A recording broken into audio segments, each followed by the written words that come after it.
ആകാശവാണി. നമസ്കാരം. ആകാശവാണി തിരുവനന്തപുരം പ്രാദേശിക വാർത്താ വിഭാഗം അവതരിപ്പിക്കുന്ന സ്പോട്ട്ലൈറ്റ് പരിപാടിയിലേക്ക് സ്വാഗതം.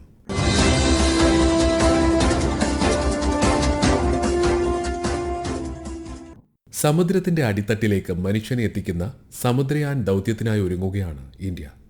ആഴക്കടലിലെ പര്യവേഷണം ലക്ഷ്യമിട്ടുള്ള ഡീപ് ഓഷ്യൻ മിഷന്റെ ഭാഗമായുള്ള ആദ്യ ദൗത്യമാണിത്.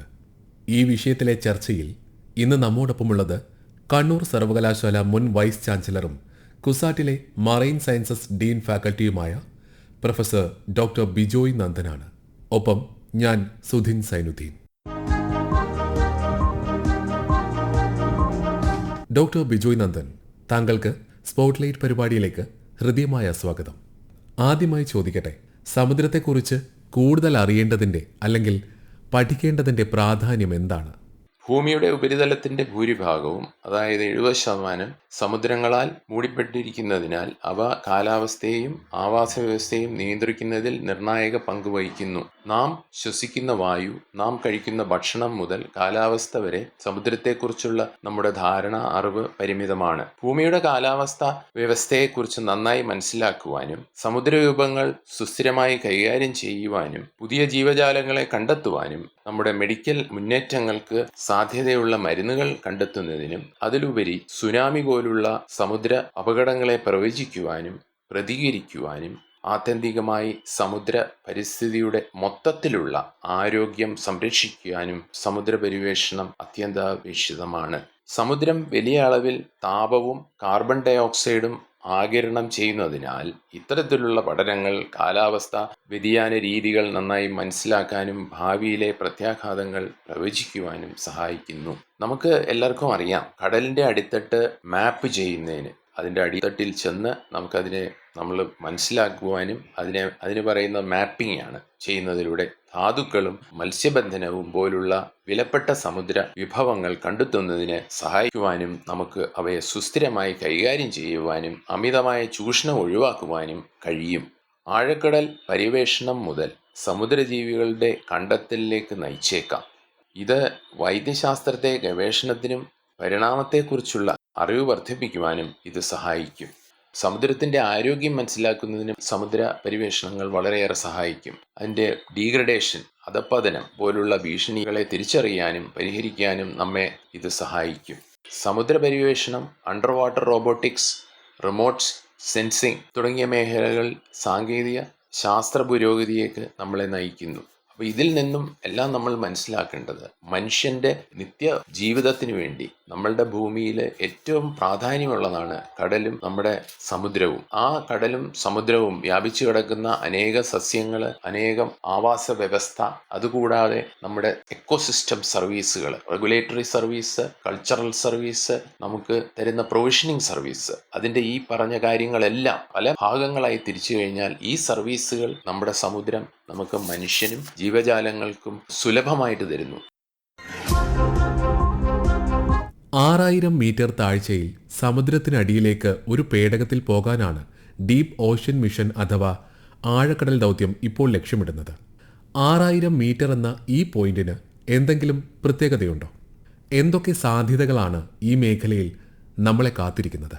ഡീപ് ഓഷ്യൻ മിഷൻ, അതായത് സമുദ്രയാൻ, അതിനുവേണ്ടി 6000 മീറ്റർ ആഴം ലക്ഷ്യമിടുന്ന തീരുമാനത്തിന് തന്ത്രപ്രധാനമായ പ്രാധാന്യമുണ്ട്.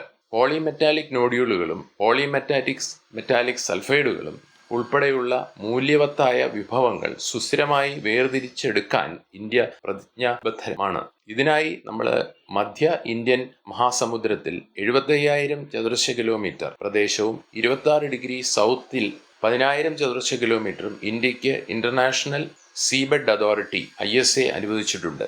അത് കോപ്പർ, മാംഗനീസ്, നിക്കൽ, കൊബാൾട്ട് തുടങ്ങിയ വിലയേറിയ ലോഹങ്ങൾ അടങ്ങിയ പോളിമെറ്റാലിക് നോഡ്യൂളുകൾ ഏകദേശം 5000 മീറ്റർ ആഴത്തിൽ കാണപ്പെടുന്നു. പോളിമെറ്റാലിക് സൾഫൈഡുകൾ മധ്യ ഇന്ത്യൻ മഹാസമുദ്രത്തിൽ ഏകദേശം 3000 മീറ്റർ ആഴത്തിലും കാണപ്പെടുന്നു. എന്നുവെച്ചാൽ നമ്മുടെ ഗവേഷണ മേഖല 3000 തൊട്ട് 5000 മീറ്റർ വരെ ആഴത്തിൽ വ്യാപിച്ചു കിടക്കുന്നു ഇന്ത്യൻ മഹാസമുദ്രത്തിൽ. 6000 മീറ്റർ ആഴത്തിൽ പ്രവർത്തിക്കാൻ സ്വയം സജ്ജരാക്കുന്നതിലൂടെ ഇന്ത്യൻ എക്സ്ക്ലൂസീവ് എക്കണോമിക് സോണും മധ്യ ഇന്ത്യൻ മഹാസമുദ്രവും ഫലപ്രദമായി എക്സ്പ്ലോർ ചെയ്യാൻ നമുക്ക് കഴിയും. നമ്മൾ മനസ്സിലാക്കേണ്ടത് ഇന്ത്യൻ ഓഷ്യൻ്റെ ഡീപ്പസ്റ്റ് പോയിന്റ് 7450 മീറ്ററായ ജാവ ട്രഞ്ചാണ്. ഇന്ത്യൻ മഹാസമുദ്രത്തിൻ്റെ ശരാശരി ആഴം 3741 മീറ്ററാണ്. സമുദ്രയാൻ പോലുള്ള ഒരു ദൗത്യം വിജയകരമാക്കാനുള്ള സാങ്കേതിക വിദ്യകൾ നിലവിൽ നമ്മുടെ രാജ്യത്തിനുണ്ടോ? അതോ കടലിനടിയിലെ ആശയവിനിമയത്തിന് ഉൾപ്പെടെ പുതിയ സാങ്കേതിക വിദ്യകൾ നമ്മൾ കൂടുതലായി വികസിപ്പിക്കേണ്ടതുണ്ടോ? ഡീപ് ഓഷൻ മിഷൻ പദ്ധതി 6000 മീറ്റർ ആഴത്തിൽ സമുദ്രത്തിന്റെ അടിത്തട്ടിലെത്താൻ ലക്ഷ്യമിടുന്ന ഇന്ത്യയുടെ മുൻനിര ആഴക്കടലിലെ മനുഷ്യ സബ്മർസിബിൾ ആണ് മത്സ്യ 6000. ശബ്ദത്തോടുകൂടി ആശയവിനിമയം നമുക്കിതിൽ സാധ്യമാക്കുന്നതാണ്.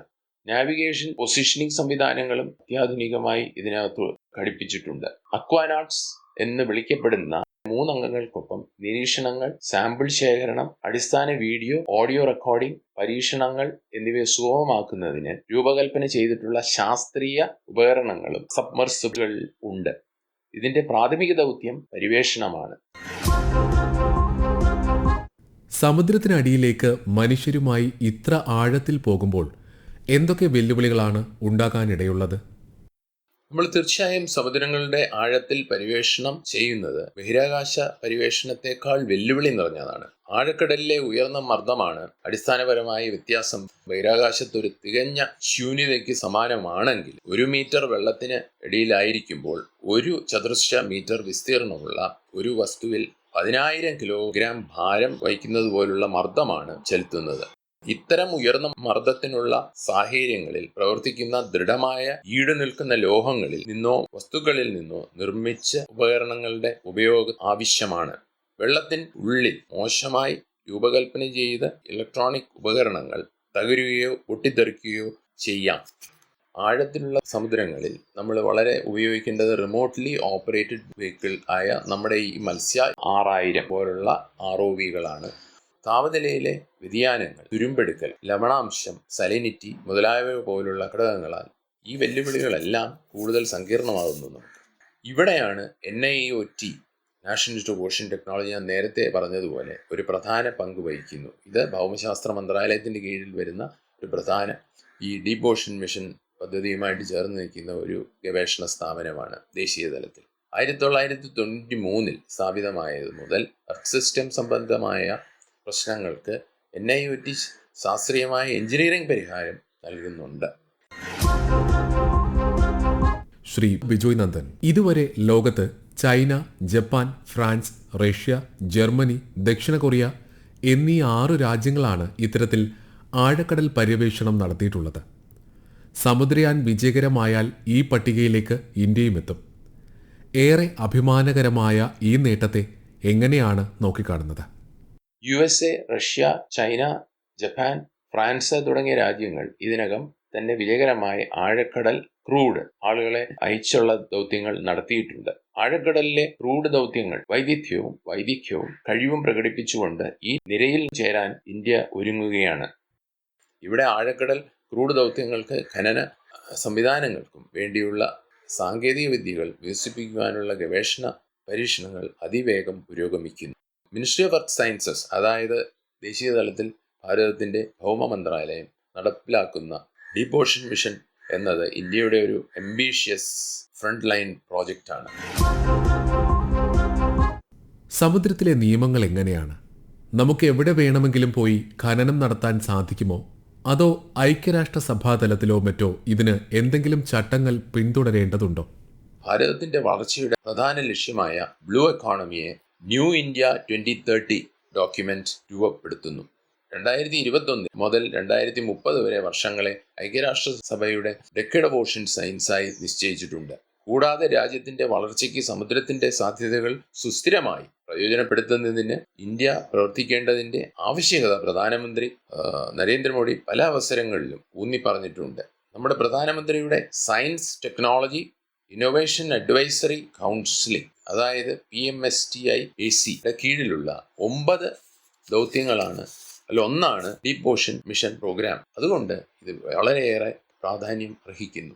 സമുദ്രത്തിലെ നിയമത്തെക്കുറിച്ചുള്ള ഐക്യരാഷ്ട്ര കൺവെൻഷനായ UNCLOS, United Nations convention on the law of the sea, വളരെയേറെ പ്രാധാന്യം അർഹിക്കുന്നു. വർഷം തോറും ഈ അൺക്ലോസ് നടത്തുന്ന ജനറൽ അസംബ്ലി സമുദ്രങ്ങളിലും കടലിലുമുള്ള എല്ലാ പ്രവർത്തനങ്ങളും നടത്തേണ്ട നിയമപരമായ ചട്ടക്കൂട് സ്ഥാപിച്ചിരിക്കുന്നു ഈ അന്താരാഷ്ട്ര കൺവെൻഷനിൽ.